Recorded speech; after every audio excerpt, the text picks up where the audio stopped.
6.2 Learning B, World War II in the Pacific, and the end of World War II notes. Please add three extra items to each slide.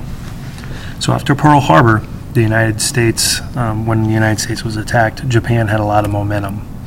On December 7th, 1941, surprise attack was more than just Pearl Harbor. It was in places like Guam and the Philippines. So Japan had surprise attacked many places in the Pacific in an effort to gain a lot of momentum. So because of those victories, Pearl Harbor and Philippines and Guam, Japanese now felt that they could attack the British colonies and bases in the Pacific, like the Dutch in the Dutch East Indies, and then the French positions in Southeast Asia, where you see French Indochina on the map on the right.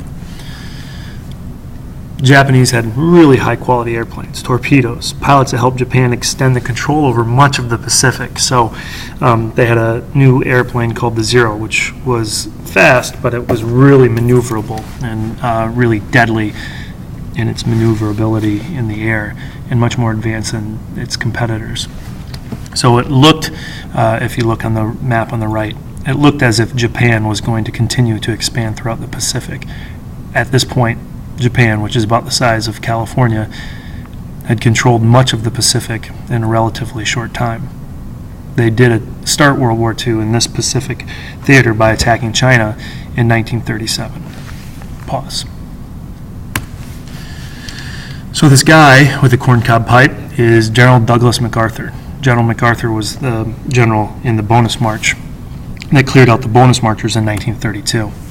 The U.S. had controlled the Philippines since Spanish-American War in 1898. Douglas MacArthur led the defense of the islands as the Japanese attacked. Unfortunately, they were surrounded and defeated, and they were dominated.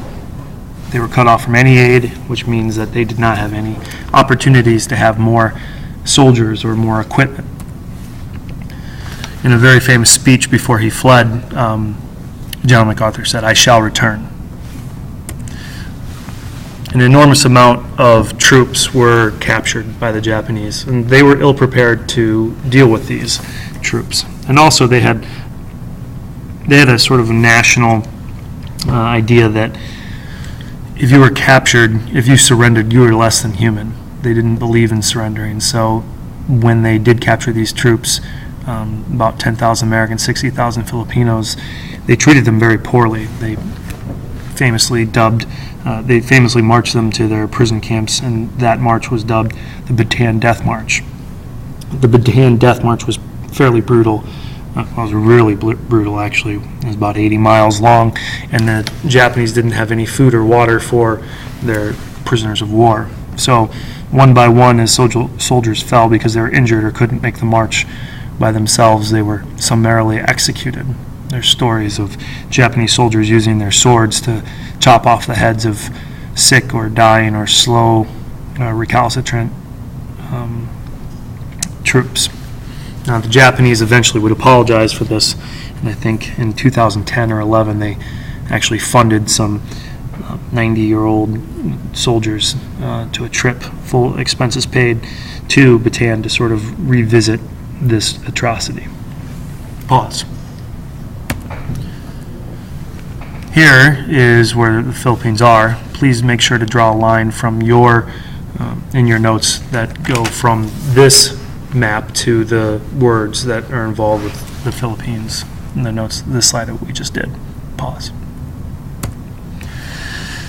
A famous retribution happened where in a few months after Pearl Harbor, in the Doolittle raid, a guy named Army Lieutenant Colonel James Doolittle led a series of bombers to Tokyo. They dropped bombs on the civilians and portions of Tokyo in retribution to try to attack and injure the Japanese for their atrocities that they committed in Pearl Harbor.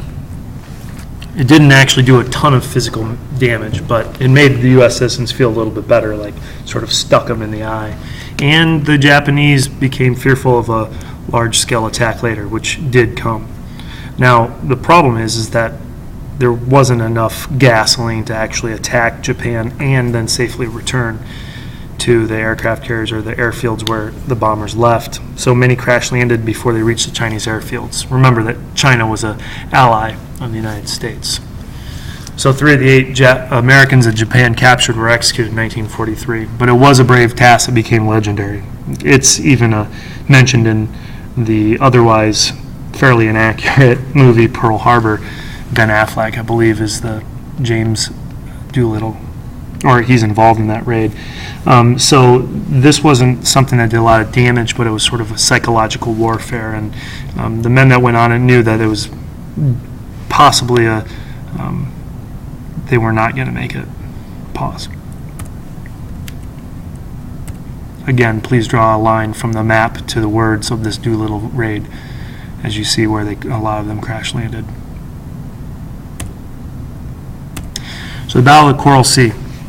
Japan was closing in on Australia, as you saw on the maps in the south, and Australia was continually losing this battle. So the United States offered its aid to the south, and this is where the first time where aircraft carriers were involved in a massive battle between each other. The U.S. had aircraft carriers just north, and on May of 1942 the battle begins. The U.S. lost an aircraft carrier, but stopped the Japanese from taking the area. This is the first offensive that the United States stopped. It was the first successful defense.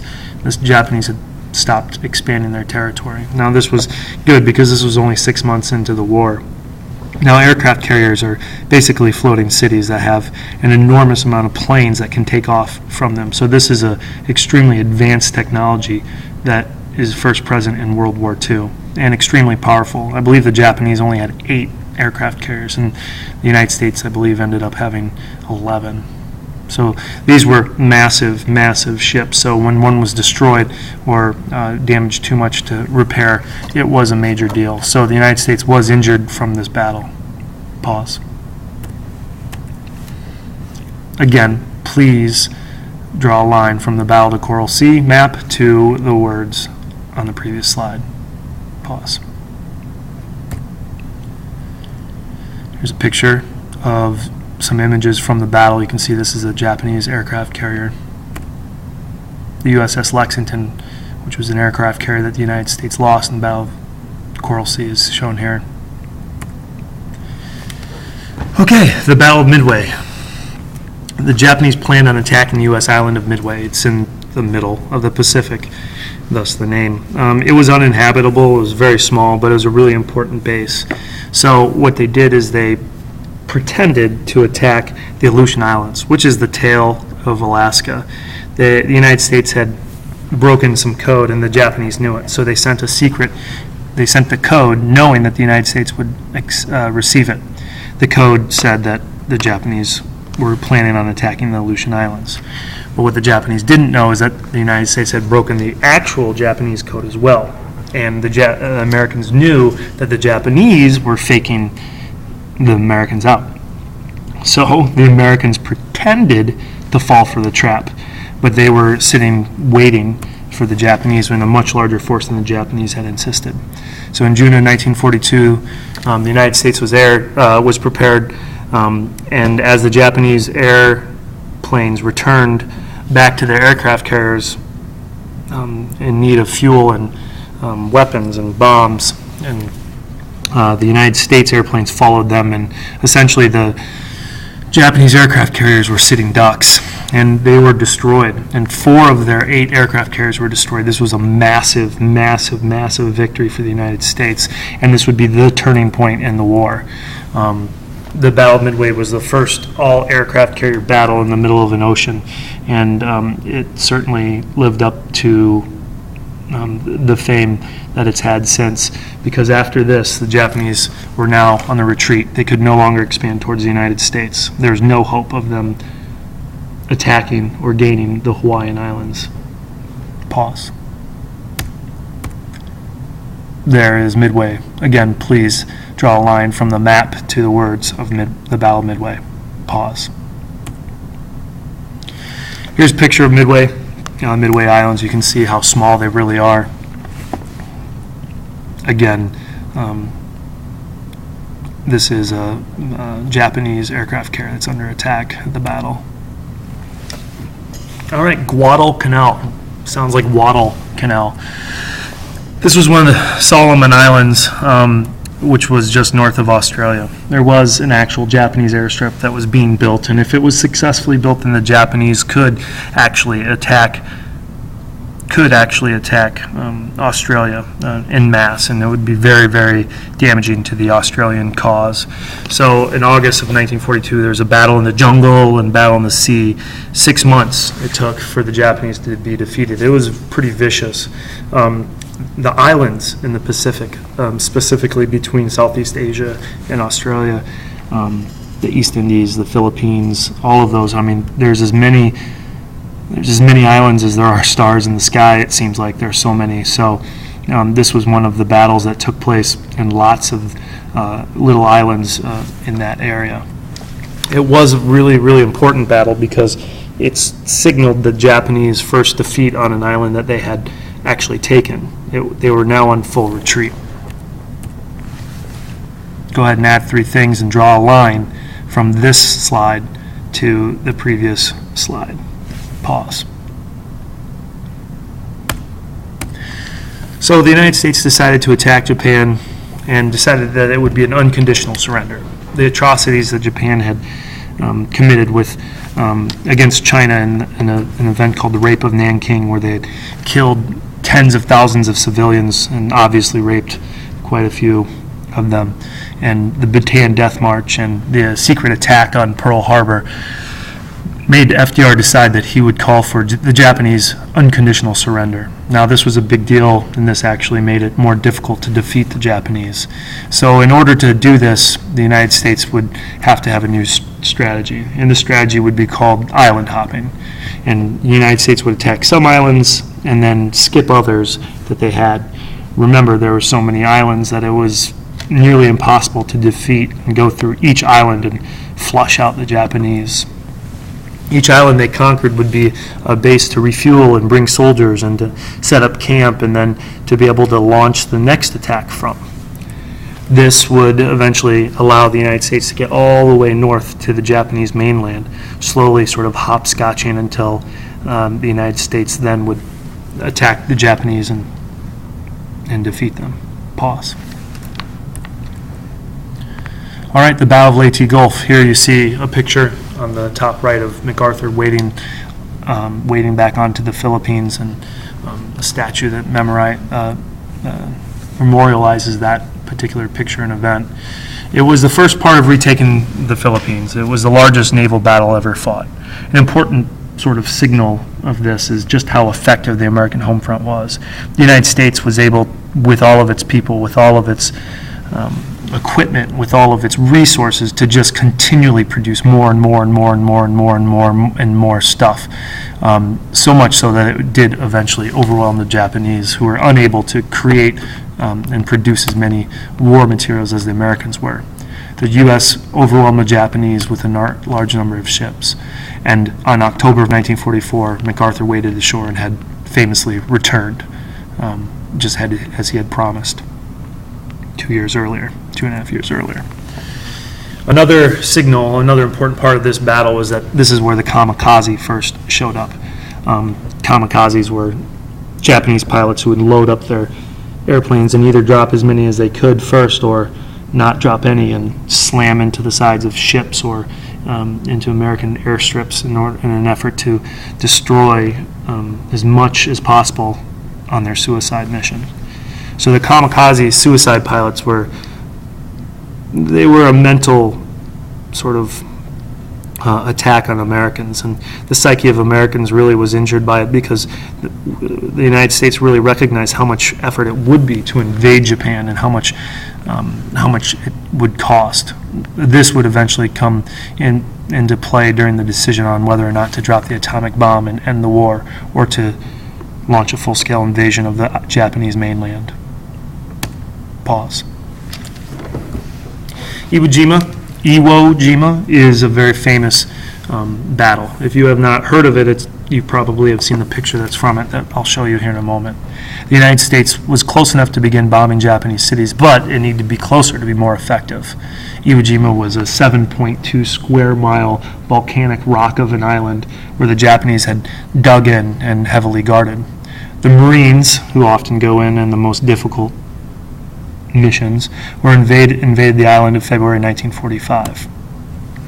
The Japanese were literally dug in. They had holes, they had tunnels, and Americans had to use flamethrowers to flesh them out. But those Japanese soldiers were told by their commanders that this would be a suicide mission, and they needed to kill 10 Americans before they themselves died. Mount Suribachi was a mountain on the tiny island, and as the United States put the flag up on the top, it sort of symbolized American victory over the Japanese in that particular terrible battle. It was a very, very difficult battle with 7,000 Americans dying, 20,000 Japanese dead. They obviously didn't reach their 10-to-1 ratio, but now the United States had an airstrip and would launch continuous attacks on the Japanese mainland. Here is the map that I'd like you to draw an arrow from the notes to this map. And here is the famous picture, which is now memorialized as a giant statue in Washington, D.C., of the flag going up at the top of Mount Suribachi. This was used to sell more war bonds at home because the United States government desperately needed it. Pause.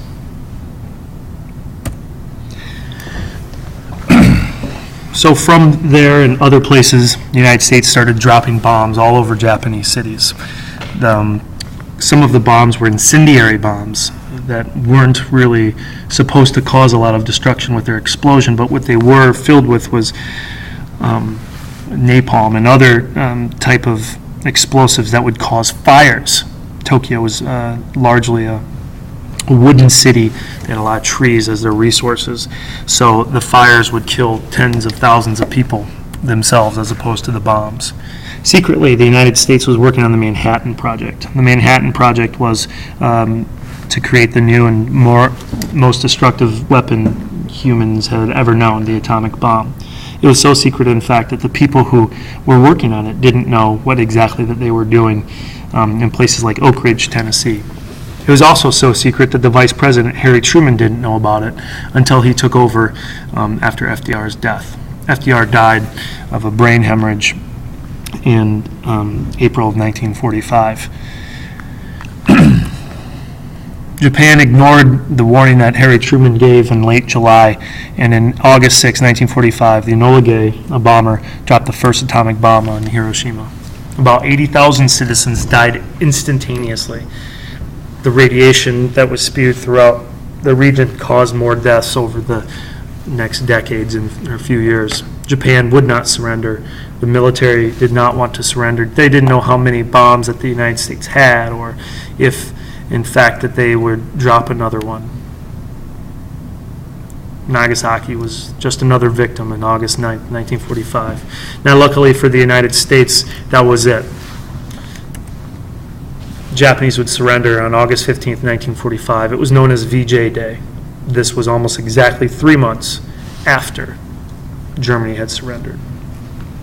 Pause. Here's a picture of the Enola Gay.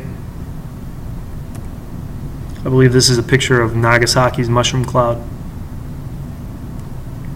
And just to picture the damage, you can see Hiroshima before on the top, a few days before the bombing, and then on the bottom after the smoke had cleared.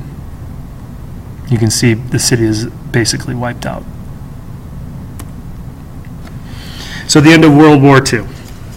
So to rewind a little bit, at Yalta, which was in February of 1945, about the same size, about the same time as the Marines were invading Iwo Jima, the big three met. Churchill on the left, FDR in the middle, and Stalin, the leader of the Soviet Union, on the right. They met in Yalta, which was close to Soviet Union, because Stalin didn't want to leave his area. They decided at the end of the war there would be three things. Germany would be militarily occupied and divided into four, one for Great Britain, one area for France, one area for the United States, and one for the Soviet Union. also decided were that elections were to be held in Eastern Europe. The USSR's military were occupying them because they had defeated the German armies that had occupied them previously. Places like Poland and Czechoslovakia and Romania right now are under the thumb of the Soviet Union. The United States didn't like that. Great Britain didn't like that. They didn't like the political and economic system that was communism. So they demanded that Stalin would, after the war, allow them to, the people of those countries, to freely decide what type of government that they would want. Stalin agreed. USSR also promised to declare war on Japan exactly 3 months after the European war was over. So of those three, only the first thing would actually occur, because Stalin would refuse B, and Japan was defeated almost exactly 3 months after the European war was over. Not on accident, mind you. Pause. Go ahead and label who got what here. Poland got its old land back. Switzerland got its old land back. Berlin was in the middle of this, the Soviet Union's occupied zone, and it was divided into 4 sections. So Great Britain, France, and the United States had little pieces of Berlin in the actual Soviet occupied area. Pause. So in late July and early August, there was a conference in Potsdam, Germany. This was after the defeat of the German army. FDR was dead. Churchill was defeated in an election actually during the conference, so Stalin was the only one left from Yalta. This would be very, very important. They continued to have specifics on the borders of the Germany split after the war, and Soviet Union also promised to still declare war on Japan 3 months after the war, even though the United States didn't want it to. However, Stalin insisted on creating a communist group of countries that they had occupied, and he basically got it, and he would not allow free elections. He didn't want Czechoslovakia and Romania and Poland to be free. He didn't want them to be anything other than communist because he was afraid of another European invasion. This had happened 3 times in the last century and a half. Napoleon and France had invaded Russia in the early 1800s. In World War I, Germany had invaded Russia and actually caused the overthrow of the government. And then in World War II, the Soviet Union was a victim again of German ambitions. Pause. Here you see Churchill, FDR, and Stalin being replaced by Attlee, Harry S. Truman, and Joseph Stalin being the remaining one. So in an attempt to change and prevent something like this from happening again, the United States takes the lead in creating some international organizations. The first and probably the most important is the United Nations. The United Nations is an organization that replaces the now defunct League of Nations. Over 50 countries meet in San Francisco. 50 countries meet in San Francisco in June of 1945. This is before the Japanese even surrender. And this number has grown to over 170 today.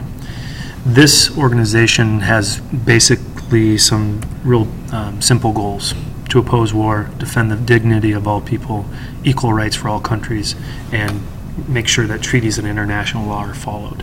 Now, the League of Nations, it just complained and did nothing. The United Nations established a military to give some teeth to that bite, or some teeth to the bark. So it has actually fought in wars like the Korean War. The International Monetary Fund is also another international organization the United States belongs to that oversees the exchange rates of currencies, which means dollars versus yen versus pesos, etc., the euro. This is trying to create a more balanced economic system where 1 or 2 countries can't throw the world into a terrible downward spiral. The World Bank was initially created because a lot of countries needed money in order to rebuild. The destruction in Europe was unbelievable, and in the Pacific was unbelievable, so countries needed money just to rebuild. Today, it lends money to different countries to decrease poverty and to try to establish and make sure that there's no sort of downward spiral. So these international organizations certainly show that the United States is not isolationist any longer. So the legacy of World War II is fourfold. The larger government control of the economy. Council of Economic Advisors is advising the president on financial matters. This shows the increased importance that the president has on financial matters of the United States. The Federal Reserve is taking more and more action. That is also in the executive branch. Many New Deal and World War II government programs and institutions continue on even today. Think about the Social Security system. Think about taxes taken out of your checks, etc. The government's not controlling the economy, but it is guiding the economy. There's regulations on the pesticides, on the fruit that you eat, the items like cardboard that your pizza goes on, and the gasoline that goes into your car. The U.S. military plays a significantly larger role in the United States government. The government continues to expand. There's a standing army that is massive, so a buildup wouldn't really be needed if we went to war.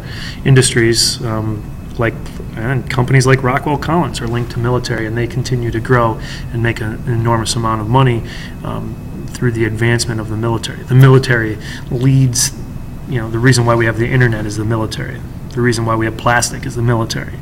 The reason why we have television is all of these technologies that come from the military. And the military purchases those technologies from companies. Pause. The civil rights movement actually begins in World War II. It famously begins in the late 1950s and 1960s. At least that's the narrative. But in reality, the organization of African Americans throughout the country begins in the 1940s when World War II begins. And the organization of African American labor is something that gives practice and technique to the civil rights movement later. Latino and Native Americans also participate in the war and gain sort of a more prominent role in American society. Foreign policy, isolationism in the United States is dead. Appeasement of Hitler, when the League of Nations just continued to give in to Hitler, started World War II. So in order to make sure that doesn't happen again, the United States now takes an active role in the world, and it's interventionist. And you look at all of the wars that have occurred since World War II that the United States has been involved in. Outside of 9/11, the United States has not been attacked by another country, and yet we fought an enormous amount of wars. So that's World War II. Go ahead and pause, add 3 things.